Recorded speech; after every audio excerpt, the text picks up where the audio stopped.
ഒരു സഹോദരി കൊണ്ടുവന്നാക്കി ദൈവാലയത്തിന്റെ അന്തർഭാഗത്ത് മഹാപുരോഹിതൻ ആണ്ടിലൊരിക്കൽ മാത്രം നോക്കുവാൻ അവകാശമുണ്ടായിരുന്ന പെട്ടകത്തിന്റെ അടുക്കൽ പ്രമാണത്തിന്റെ ഗൗരവം മനസ്സിലാക്കാതെ കാലപ്പഴക്കത്തിൽ പെട്ടകത്തെ എങ്ങനെയും സമീപിക്കാമെന്നുള്ള ആ വലിയ ഗതികേടിലേക്ക് ജനം അധപ്പതിച്ചപ്പോൾ 21-ാം നൂറ്റാണ്ടിന് ഓർപ്പിക്കട്ടെ, കൃപാവരങ്ങളുടെ ജ്വലനവും ഒക്കെ ദൈവസഭയ്ക്ക് ആവശ്യമാണ്. എന്നാൽ ഈ തിരുവഴുത്തിൽ ദൈവം എന്ന നീതിയുടെ വ്യവസ്ഥ വ്യതിചലിച്ചാൽ യേശുവിന്റെ നാമത്തിൽ ജയം. അത് ദൈവസന്നിധിയിൽ ദൈവജനത്തിന്റെ പരാജയമായിരിക്കുമെന്ന് വചനം തെളിയിക്കുന്നു.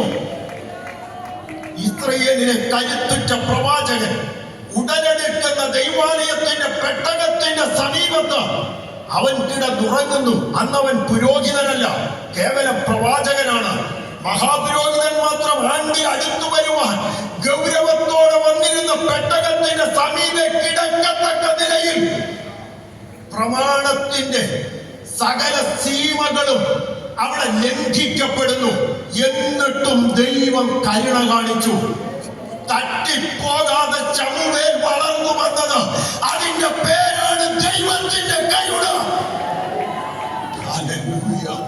വചനം അവിടെ എഴുതിയിരിക്കുന്നത് ദൈവത്തിന്റെ ആത്മാവ്, ദൈവം അവനോട് വചനത്താൽ വെളിപ്പെട്ടു.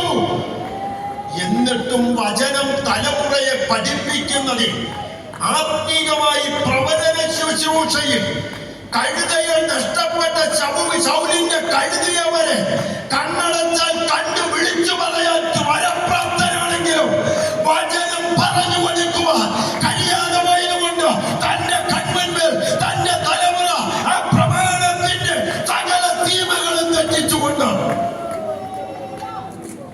അനീതിയുടെ പണത്തിനു വേണ്ടി നീതി ന്യായം മറിച്ചു കളയുന്ന തലമുറയെ താൻ കാണേണ്ടി വന്നു. അതേ ദൈവമേ, ഞാനും നിങ്ങൾ കൃപാവരങ്ങൾ അനിത്യൂതം അനുഭവിക്കുന്നവരാണ്. എന്നാൽ ഈ പ്രമാണത്തിന്റെ വിശുദ്ധിയും നീതിയും നീ ദൈവജനത്തെ പഠിപ്പിക്കുന്നില്ലെങ്കിൽ അത് നീ മറന്നുപോയ തലമുറ ദൈവസന്നിധിയിൽ അനീതി ചെയ്ത് കൺമുമ്പിൽ കാണേണ്ടി വരും.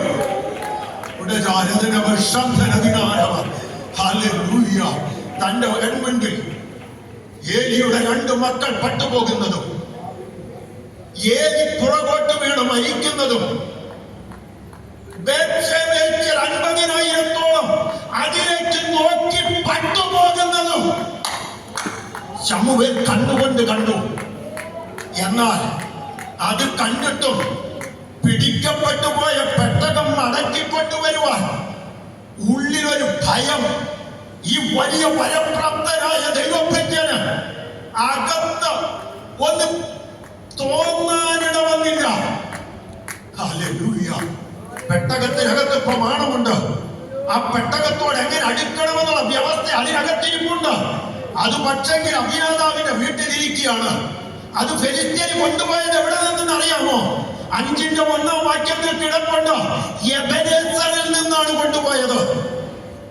എബെനേസറിൽ നിന്ന് കൊണ്ടുപോയ പെട്ടകം മടക്കി വന്ന് ബെത്ശേബയിൽ അടിമേടിച്ച് അത് കൊണ്ടുവന്ന് അബീനാദാബിന്റെ വീട്ടിൽ ദീർഘനാളുകളിരിക്കുമ്പോൾ ഫിലിസ്ത്യന്റെ യുദ്ധം വന്നപ്പോൾ ജനത്തോട് ആഹ്വാനം ചെയ്തു ഉപവസിക്കാൻ. ജനം ഉപവസിച്ചു. അവർ പാപം ഏറ്റുപറഞ്ഞു. നല്ലതാണ്. എന്നാൽ പാപം ശരിക്കറിയണമെങ്കിൽ പ്രമാണം പഠിക്കണം. പ്രമാണത്തിലാണ് പാപം ഏതാണെന്ന് ഗ്രഹിപ്പിക്കുന്നത്. അത് ഗ്രഹിപ്പിക്കാത്ത പാപം പറച്ചിൽ വീണ്ടും ജനം മറ്റൊരു പാപം തുടരുവാൻ പ്രേരിതമാകും. യേശുവിന്റെ നാമത്തിൽ ജയം. സംഭവിച്ചത് എന്തെന്ന് തിരുവെഴുത്ത് പറയുന്നു. ഫെലിസ്ത്യരെ ഇടിവെട്ടി മുഴക്കി ഭയം വരുത്തി ഫെലിസ്ത്യരെ ഓടിച്ചു വിട്ടു. അതേപോലെ ഏറ്റുപറച്ചിൽ താൽക്കാലികമായ ഒരു വിടുതലിന് ഗുണം ചെയ്തു. എന്നാൽ ആ വിടുതൽ ലഭിച്ച് ഇപ്പുറത്ത് വന്നപ്പോൾ ശമൂവേൽ ജനത്തെ കൂട്ടി പറയുകയാണ്, മിസ്പയ്ക്കും ശേരിനും നടുവിൽ കല്ല് നട്ടിയിട്ട് പറയുന്നു,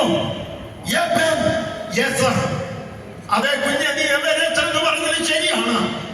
എന്നാൽ പണ്ട് നീ എബെനേസറിൽ നിന്ന് ഫെലിസ്ത്യന് കൊണ്ടുപോയ പെട്ടകം ദൈവസന്നിധിയിൽ മടക്കി കൊണ്ടുവന്ന്